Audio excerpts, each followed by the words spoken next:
Go make yourself a drink and I'll be down in 2 shakes of a lemon tea. Come here, baby. Well, let's start the insanity. Street Fighter 2 from the arcade. You guys give up, or you're thirsty for more? Aha! Showtime! The 90s. A decade that is widely considered to be a cultural high point. A time when everything felt bigger, louder, and more iconic than ever. Because it was the decade I was born. Oh, and I guess it's worth mentioning, the Chicago Bulls dynasty that redefined basketball through Michael Jordan. Manchester United's legendary run that culminated in their historic treble. The Disney Renaissance that saw the company dropping banger after banger. The biggest Hollywood blockbusters weren't remakes or sequels. Game-changing sitcoms had parents glued to their television screens, while the Disney Channel, Nickelodeon, and Cartoon Network had their kids locked in. Video games went 3D with the arrival of the PlayStation and N64, giving birth to modern gaming culture. No matter what you were into, 90s pop culture said, "I got you, bro." And then, it came to an end. Since the 90s, the Chicago Bulls have never reclaimed their former glory. Even MVP Michael Jordan failed to take the magic with him when he went to the Wizards. Since Alex Ferguson left, every Man U manager has been like a rebound, doomed to fail from the start. Disney has literally tried recreating their 90s magic through live-action remakes that nobody asked for. Some for better, some for worse. And 90% of big Hollywood films these days are either sequels, remakes, reboots, reboots of remakes, remakes of reboots, sequels to reboots, soft reboots, sequels that aren't sequels, not reboots, but still somehow a sequel. You get my drift. My point is, the 90s and golden eras in general are a burden. They set a benchmark so high, one that subsequent eras are always compared to. One that can't be replicated, but yet we still try to. It's a gift and a curse. My perfect present. When I unwrap the gift and the curse in one session, ain't no living person can test them. Only two resting in heaven could be mentioned in the same breath as him.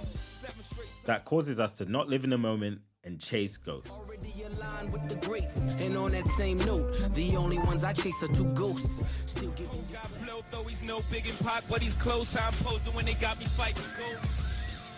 I think it's safe to say that you and I are the two biggest stars since the Attitude Era. And in the worlds of professional wrestling and hip-hop, there's no more prime example of this than 2pac and Biggie and Stone Cold Steve Austin and TheRock. Two pairs of men that were the prime generational talents of their field's greatest eras. Two pairs of men that were the epicenter of an industry-shifting rivalry. Two pairs of men whose careers were tragically cut short in their primes, forever immortalizing them on the Mount Rushmores of their industries. I'm Nifty Noel, and this is Hip Hop Heavyweights, rap from a wrestling point of view. So lace up your Timbs, step into the ring, and let the breakdown begin.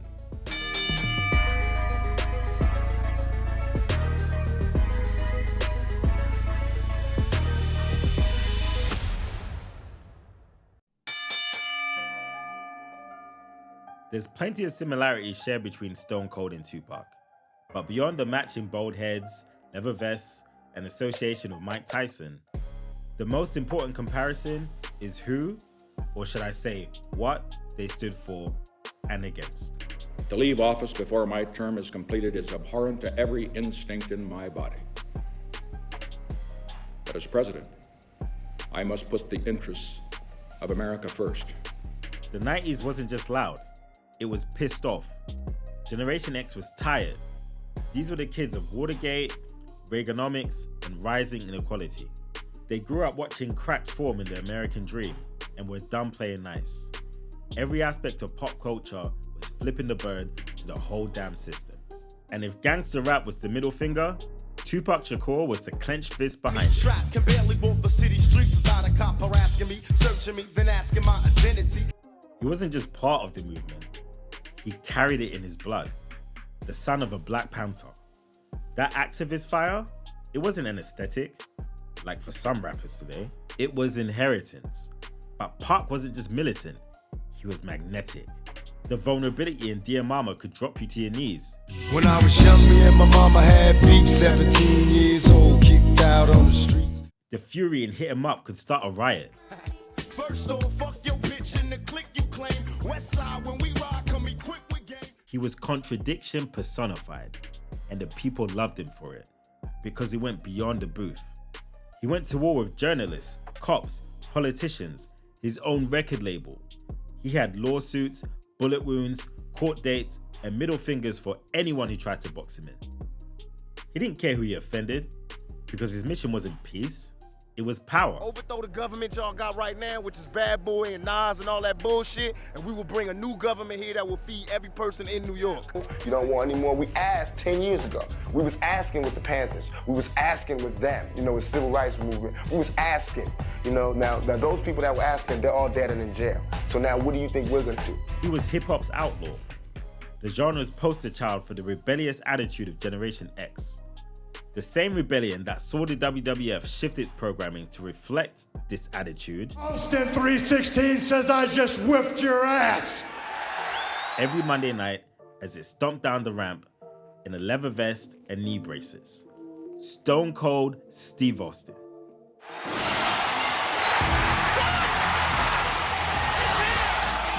Stone Cold was nothing like the top stars of before.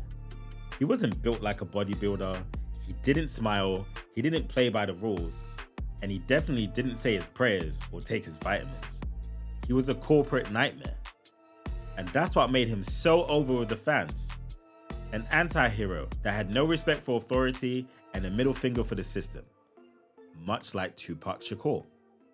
Both men became so iconic that their physical likeness defined the blueprint. Sorry, Hov, for wrestlers and rappers alike. They were the #1 guys of their fields, until a neck injury, bullet wounds, and court cases turned both men's #1 status into #1A status, as their #1Bs occupied their spots in their absence.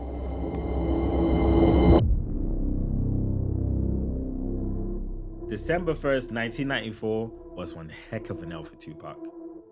Within 24 hours of being shot 5 times, the rapper found himself wheelchair-bound in a courthouse, as a judge convicted him of sexual abuse, with sentencing officially taking place in February 1995. That same month, a track would be released that in Pac's mind confirmed his suspicions about who was behind his attack. Who Shot Ya?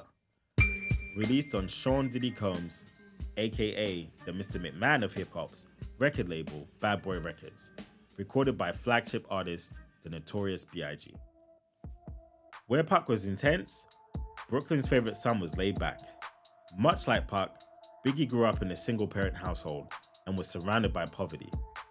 But Biggie didn't pick up a pen to inspire revolution. He wrote bars to avoid jail bars, so he could live large.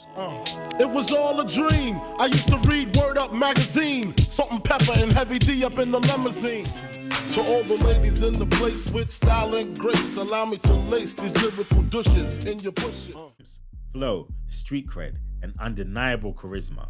So in 1993, when Diddy was launching his upstart label, Biggie was a no-brainer to launch it with, and the two soon began work on his now classic debut, Ready to Die.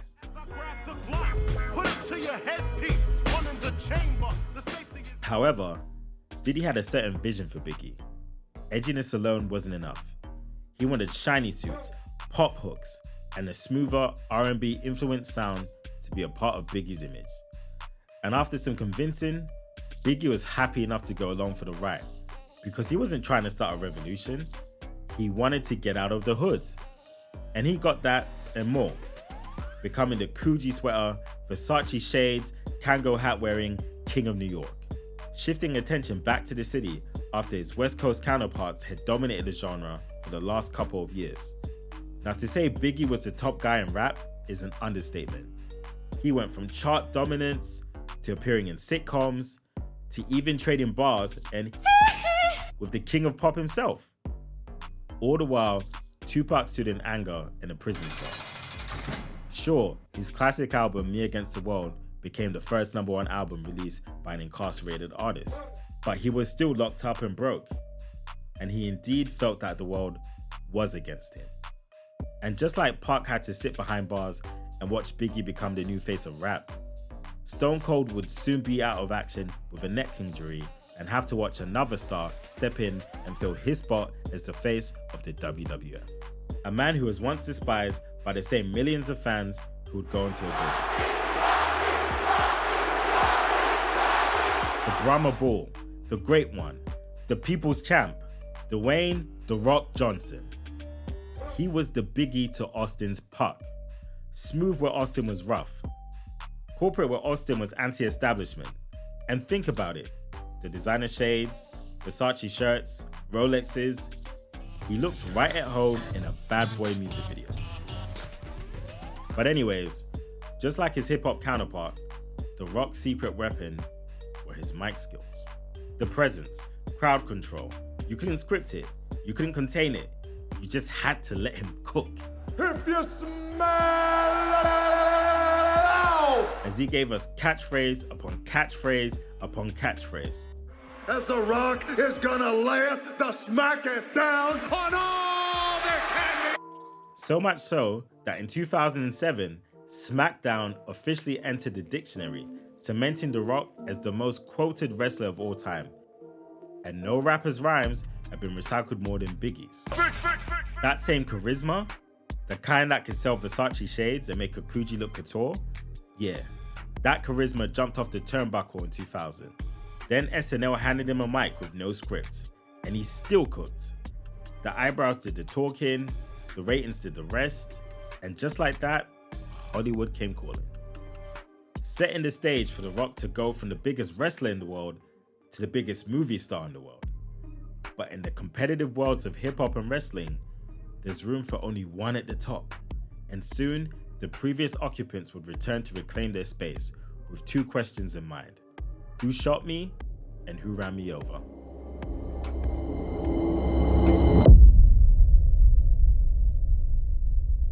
Before The Rock and Austin became equal rivals, they were already a part of a war playing out on TV screens every Monday night.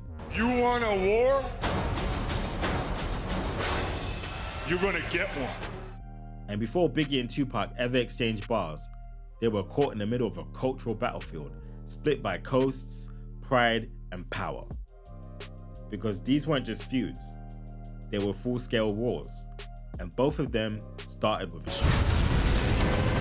Let's start on Monday nights. The Monday Night Wars weren't just about ratings, they were about relevance. WWF and WCW weren't fighting to entertain you, they were fighting to own the era. On one side of the ring, you had WCW, the new money, Ted Turner's baby, dripping with cash and confidence. They had the legends, the pyro, the big arenas, the swagger. They even had the nerve to go live and start spoiling WWF's results on air. Fans, I want to reiterate something that I talked about before the commercial break. If you're thinking about changing channels to our competition, we want to let you know that unlike us, they've got their show in the can. Their show's been taped. Later tonight, Mick Foley, who once wrestled here as Cactus Jack, is going to win their world title. And on the other side of the ring, WWF, the wounded veteran, battered, bloodied, but not broken. They were losing badly. The pressure was real. The panic, palpable. WWF had to evolve or die. And in the shadows of this weekly TV war, a new voice, a new energy was starting to rise.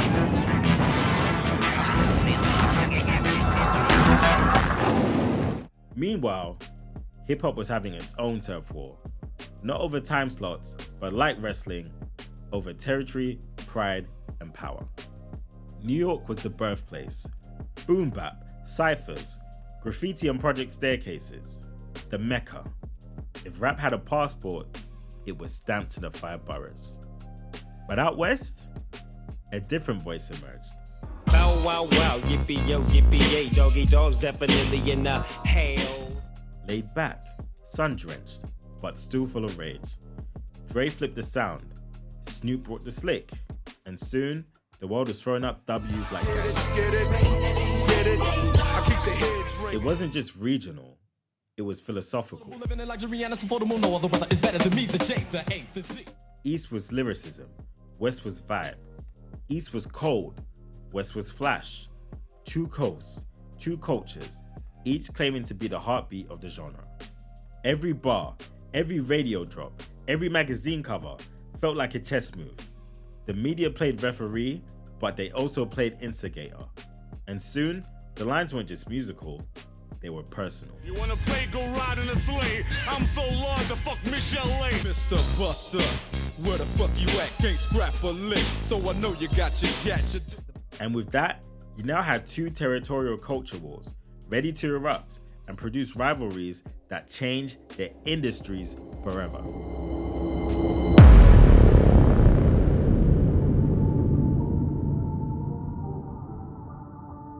By late 1995, 2pac wasn't just down bad, he was down alone. Well, not entirely because he got married, although that didn't last long. But anyways, shot 5 times, convicted, betrayed, he sat in a prison cell, replaying every moment. The quad studio set up, the silence from Biggie, the industry moving on like he was a footnote. He didn't feel like a fallen king, he felt like a ghost. And ghosts don't return for closure, they come back for vengeance. Enter a man whose name alone could cancel lunch meetings. The industry whispered it, the streets respected it, and executives, they leaked urine down their legs. A man who could make you sign deals and NDAs at the same time while dangling you over a balcony. My fellow marks and stands, I'm talking about none other than Marion Suge Knight. How does it feel to be so feared? I don't look at it as fear, I look at it as respected. Before he even got involved with Pac, Suge had already built a death row dynasty off of muscle, mystique, and money. But Suge didn't just want to dominate the West, he wanted war. He wanted Bad Boy. And when he walked in that stage at the 1995 Source Awards and said, any artists out there want to be an artist and want to stay a star and don't want to have to worry about the executive producer trying to be all in the videos, all on the record, dancing, come to Death Row. He cut a promo that made Austin's 316 and CM Punk's Pipe Bomb sound like nursery rhymes. That night also made Suge's allegiance to 2pac clear. He saw potential. If Pac was the dynamite, Suge was the lighter, the fuse, the gasoline, all of it. He offered him a deal. Get out of prison, come to Death Row, a platform, revenge on a vinyl. And 2pac, desperate, betrayed, enraged, signed a 3-album deal with the devil himself on a Kleenex. Now, I heard that he had Pac sign a contract on toilet paper. A tissue, bruv. The devil didn't come with horns. He came with a chauffeur, bail money, and a recording booth. All right. So when can we do this? When can you sign? Show me the pen. This is my pen right here. We got a deal, baby. Big Suge. Yeah. By nightfall, 2pac was in the studio. By morning, he was already in kill mode. In February 1996, he would reclaim his position on top with his multi-platinum selling album, All Eyes on Me, which would become his biggest selling album to date. And for his victory lap that summer, Pac would drop the most scathing diss track in hip-hop history up to that point, cementing his heel turn. That's why I fucked your bitch, you fat motherfucker. West side, bad boy killer. Gone was the revolutionary son of a Black Panther. 2pac was now the devil's pit bull. He had come back not to compete with Biggie, but to erase him. Motherfuckers, fuck you, die slow, motherfucker. My fofo make sure all y'all kids don't grow. You motherfuckers can't be us or see us. In the fall of 2000, 5 years after his rap counterpart made his comeback, 10 months after being sidelined with an injury, all the while watching his spot slip into TheRock's hands, Stone Cold returned to in-ring action to find out who tried to erase him.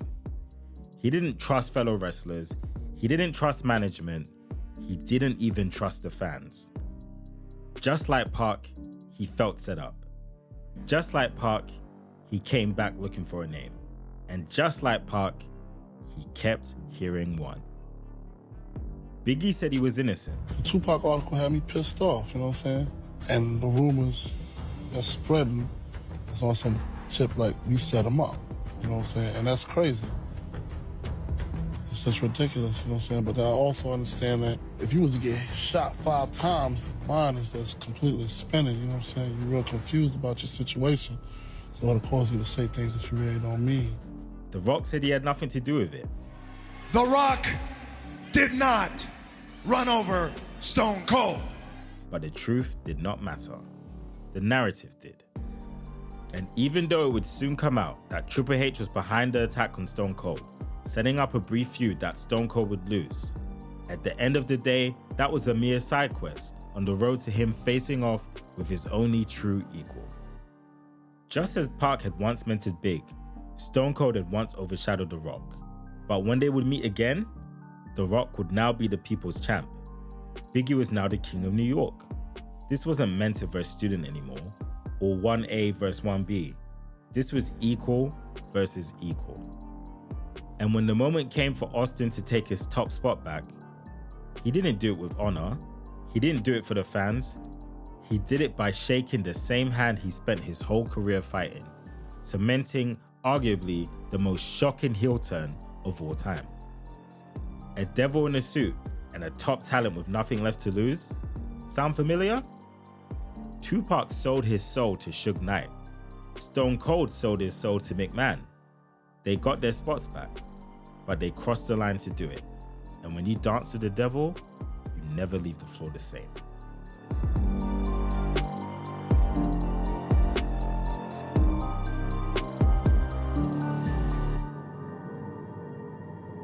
Eventually, the devil comes to collect, and collect he did. Tupac and others attack an LA gang member in a hotel lobby after a Mike Tyson fight in Las Vegas. The attack will land death row head Suge Knight in jail, and according to some police reports, lead to Tupac being shot less than 3 hours later. Storyline-wise or not, for wrestling fans, it's safe to say in hindsight that Stone Cold's heel turn at WrestleMania 17 wasn't just a plot twist, it was the beginning of the end.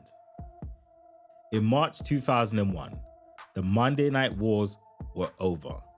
Vince McMahon didn't just win, he conquered. WCW tapped out, sold off, and suddenly there were no more rivals, just one empire. But here's the thing, the suits at Time Warner, WCW's parent company, never really got wrestling. They saw it as lowbrow, too crude, too chaotic, a threat to their clean-cut portfolio. So they did what rich white men always do when the fire starts getting too hot. They pulled out. That's what she said? Just like they did 4 years earlier in September 1995, when after riding the gangster rap wave and profiting off the bubbling East Coast-West Coast rivalry with its headlines, controversy, and cash, as soon as the culture war turned into a real war, they suddenly wanted no parts of that hippity-hop and sold their stake in Death Row's parent company, Interscope Records. Hip-hop was no longer the golden goose. Now, it was a liability. Take the culture, make your profit, then kill it when it no longer serves you. Back to Stone Cold. After WrestleMania, he was still the top guy on paper, but the tide was turning. He wasn't the same rattlesnake. The fire was dimming, his body was breaking, and his heart wasn't in it. Backstage drama, personal life drama, creative frustrations, no-shows. The man who'd once given everything to the business was now pulling away from it, even going as far to walk out on the company in 2002.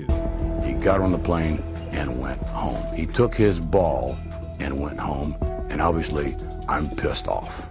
And one can imagine Tupac was feeling a similar discontentment in the final months of his life. After months of warring with Biggie, Bad Boy, and other East Coast rappers, he was now at war with himself.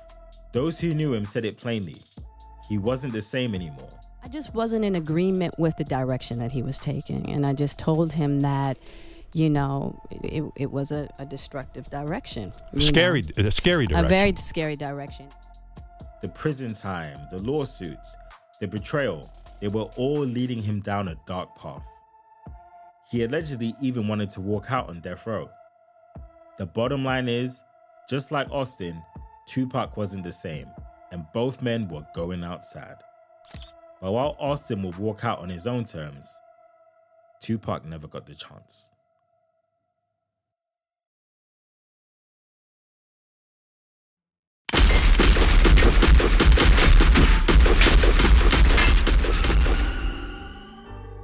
The curtain dropped. On September 13th, 1996, Tupac Amari Shakur was pronounced dead, shot 4 times in a drive-by shooting just off the Vegas Strip. At only 25, he didn't just leave a void in rap, he cast a shadow. A shadow that haunted Christopher Wallace in the final months of his life. A man gearing up to drop his second album. A man trying to heal a genre, while Pac's ghost haunted every verse, every stage, and every trip out west. I kind of realized how powerful Tupac and I was. You know what I'm saying? Because we two individual people, we waged a coastal beef. You know what I'm saying? One man against one man made a whole West Coast hate a whole East Coast and vice versa. He would call it life after death. But the title will become a self-fulfilling prophecy on March 9th, 1997, when Biggie would eerily be killed in a similar fashion to his late rival.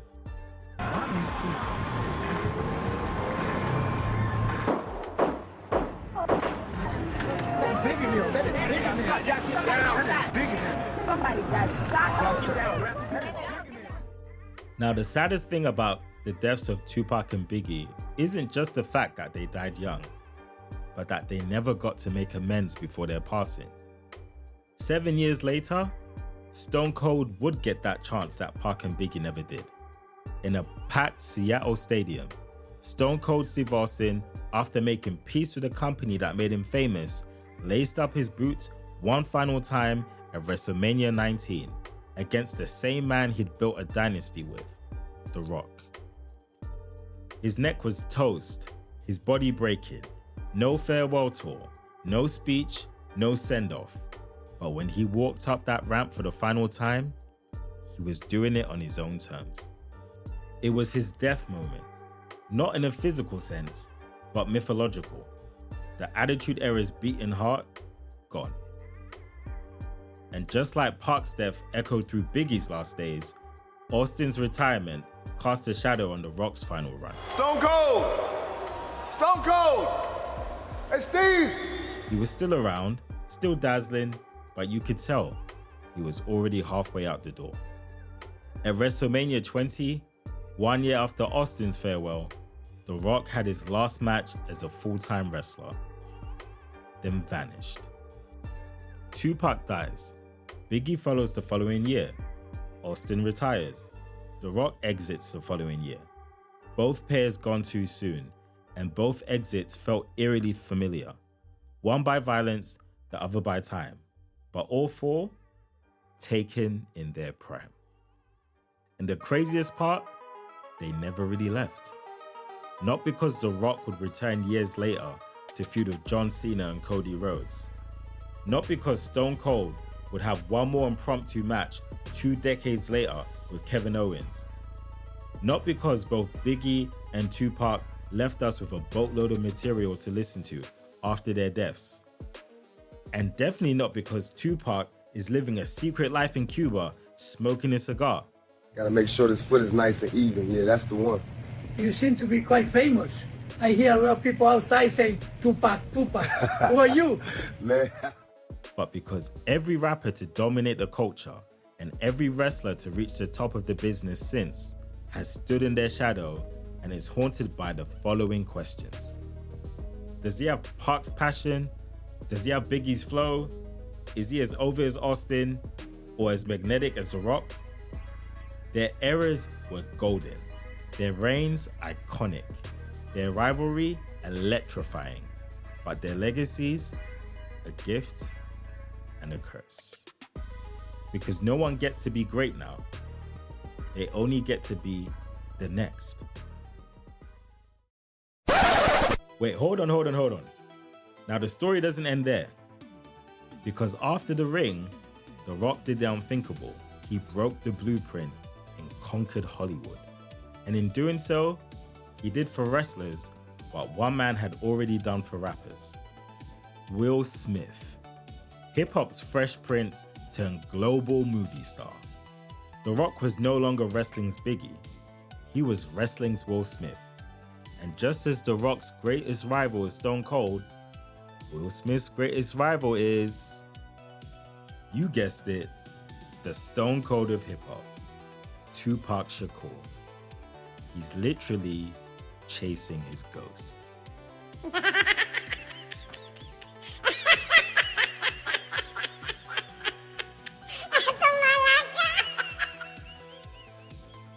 What do you think of this matchup? Think you got a better one? Sound off in the comments. But don't forget, It doesn't matter what you think.